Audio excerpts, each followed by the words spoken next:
Sakamu Alaikum warahmatullahi wabarakatuhu. Inna kamdalillahi nahmaduhu wa nasta'inuhu wa nastaghfiru wa nastahdihi wa lillahi min sururi anfusina wa min sayyiati a'malina. Man yahdihi wallahu fakan musila lahum wa man yudlil fala hadiyalahu. Ashhadu an la ilaha illallah wa ashhadu anna muhammadan abduhu wa rasuluhu. Allahumma sholli wa salli wa barik ala Muhammadin wa ala alihi wa sahbihi wa min tada bihudahu illa yauhi qiyamahi lama ba'du. Segala puji bagi Allah yang maha mengetahui dan maha hambanya maha suci Allah. Dialah yang menciptakan bintang-bintang di langit dan dijadikan padanya penerang dan bulan yang bercahaya. Allah surahkan salawat dan salam bagi baginda Rasulullah kepada sahabatnya dan keluarganya sekalian. Salawat beriring salam juga dilimpahkan kepada alim ulama yang mengemban misi Rasulullah dalam menyambung pesan Islam.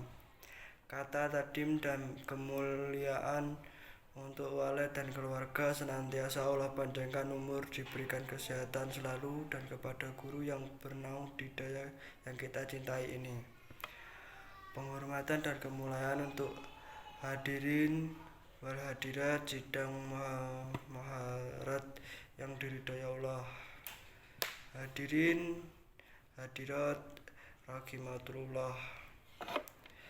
Wa ma umiru illa liyahduhu wallaha muhlisina lahu dina unafa wa yuqimu sholata wa yu'tur zakata wa dzalika dinu khalimat. Padahal mereka tidak disuruh kecuali supaya menyembah Allah dengan memurnikan ketaatan kepada Allah dalam menjalankan agama yang lurus, dan supaya mereka mendirikan sholat dan menunaikan zakat, dan demikian itulah agama yang lurus. Surat Al-Bayyinah ayat 5. Dalam ayat tadi mengandung beberapa syarat untuk beramal, yaitu mengabdi kepada Allah dengan penuh ikhlas dan cenderung kepada Allah, kepada yang benar. Ikhlas itu adalah nyawa segala pekerjaan.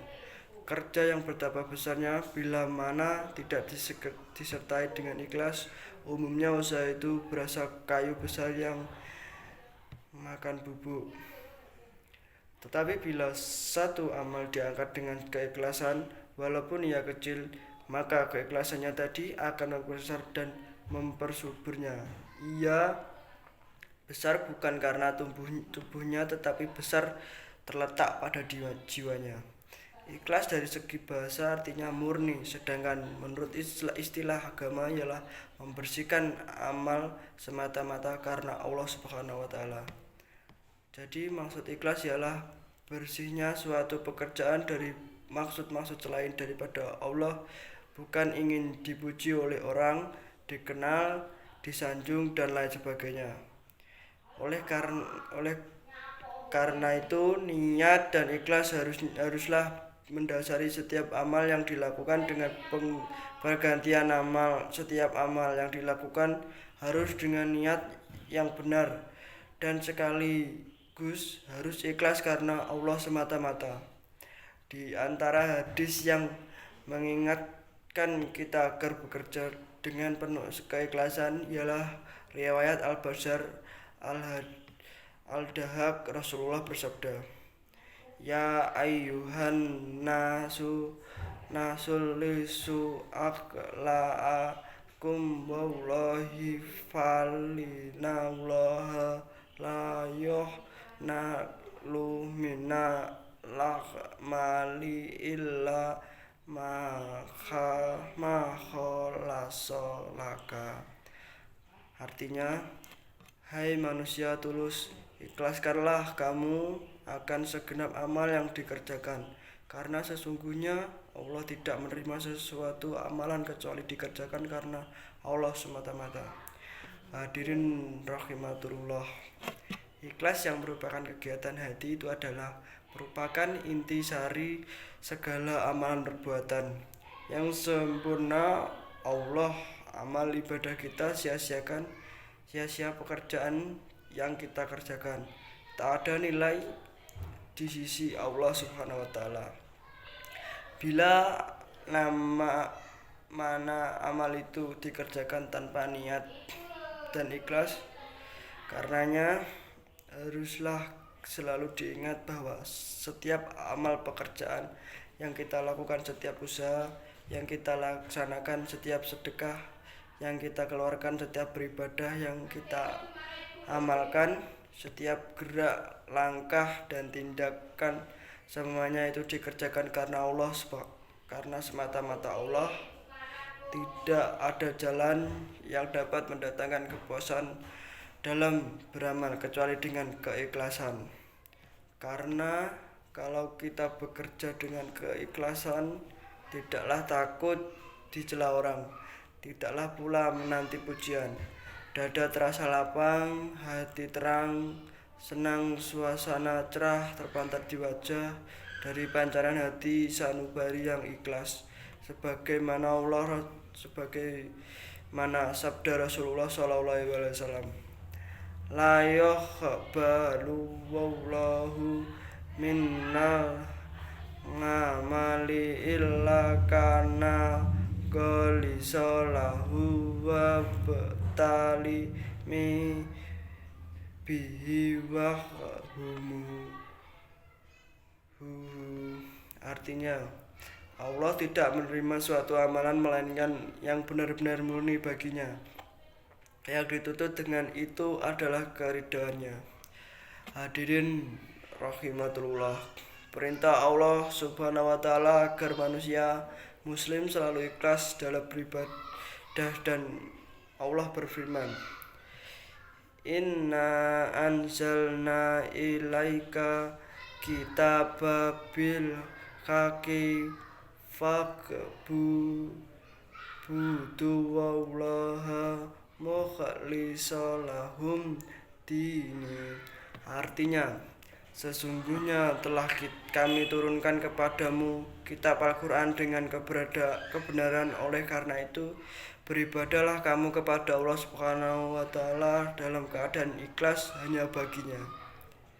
Hadirin rahimatullah, dari ayat tadi Allah menjelaskan bahwa beribadah yang benar itu hanyalah menyembah Allah semata dengan penuh keikhlasan, bersih dan murni dari pengaruh syirik dan riya.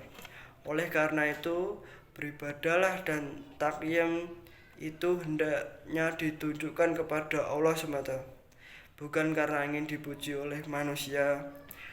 Kata-kata hukamah adalah hidup dan bergeraknya jasad itu adalah dengan ruh, maka ruh dari segala amal adalah ikhlas. Tanpa keikhlasan, amal kita akan menjadi hampa, jangankan akan dapat memetik buah yang lezat. Manusia kita cintanya cinta rasanya oleh anak cucu kita. Bahkan ketika manusia hidup, amal itu telah menjadi bala kepada kita. Al-Khulayani berkata, berapa banyak amal yang ditegakkan, beberapa banyak panitia ini dan panitia itu didirikan orang, beberapa banyak koperasi ini dan itu didirikan orang, semuanya itu lengkap dengan anggaran dasar dan rumah tangga yang muluk-muluk, tapi hanya berumur setampak jagung saja, belum sempat mengecap untung, malah belum kering semula yang didirikannya tadi telah mati. Apakah yang menjadi sebabnya? Bukan kekurangan tenaga, bukan kekurangan usaha, bukan kekurangan modal, bukan kekurangan perhatian, tetapi semua itu terletak pada kekurangan ikhlas pendiri dan pendukungnya. Demikian ungkapan guru besar Al-Khulayani. Akan tetapi, mulanya sesuatu pekerjaan usaha dicemoohkan, dicibir dan diejek, bukan diminati bahkan dihalangi dan dirintangi, namun karena digerakkan dengan keikhlasan, akhirnya yang jauh menjadi dekat, yang tinggi menjadi rendah, cemooh menjadi pujaan, cibir berubah menjadi pujaan. Amal usaha itu tadi menjadi tegak lurus dan kekal abadi. Yang mendirikan tadi telah hancur di kandung badan, tetapi amal yang digerakkan setiap masa akan dikenang. Dalam Al-Quran Surat Al-Hijr ayat 40 dengan tegas Allah menerangkan bahwa segala amal usaha manusia tetap akan diganggu iblis hingga lahirnya dipandang baik, kecuali batinnya menyembunyikan kejahatan yang tak berada bila amal itu didorong oleh rasa ikhlas. Hadirin rahimatullah, dalam pembicaraan di atas dapat kita simpulkan sebagai berikut. 1. Bila kita mempunyai perasaan ikhlas, perasaan yang menghidupkan kepentingan bersama, tentu nasib kelembagaan kita seperti masjid, madrasah, langgar, dan musola, rumah-rumah penyantun kita tentu tidak ke keadaan yang ada sekarang. 2. Ketidakan ikhlas atau salah pengertian tentang ikhlas itu yang menjadi sebab kucar-kacir segala amal kita. Maka di saat ini bukan hanya memperbanyak amal saja, tetapi keikhlasan kita dalam menghadapi amal-amal tersebut. Marilah pengertian ikhlas itu kita tepatkan pada posisi yang sebenarnya. Bukan arti ikhlas itu yang memberikan yang sekecil-kecilnya atau memberikan kepada orang yang tak berguna lagi kepada kita, atau sudi memberi kalau ada balasannya. Tetapi ikhlas itu mengerjakan sesuatu amal bermanfaat kepada bersama dengan mengikuti titah atau perintah Allah Subhanahu wa taala. Lahuma halna min ibadikal khulisin. Ya Allah, jadikanlah kami Engkau hamba yang ikhlas. Mudah-mudahan kita menjadi hamba yang mukhlisin. Ya amin ya rabbal alamin. Itulah saja yang dapat saya sampaikan. Semoga bermanfaat bagi kita semua yang menonton ini, atau Bapak Edi. Tiada gandeng yang tak reta, tiada satupun yang sempurna. Walaupun kecil, pasti itu ada catatan yang celanya. Burung irian, burung cendrawasih. Cukup sekian, terima kasih. Wassalamualaikum warahmatullahi wabarakatuh.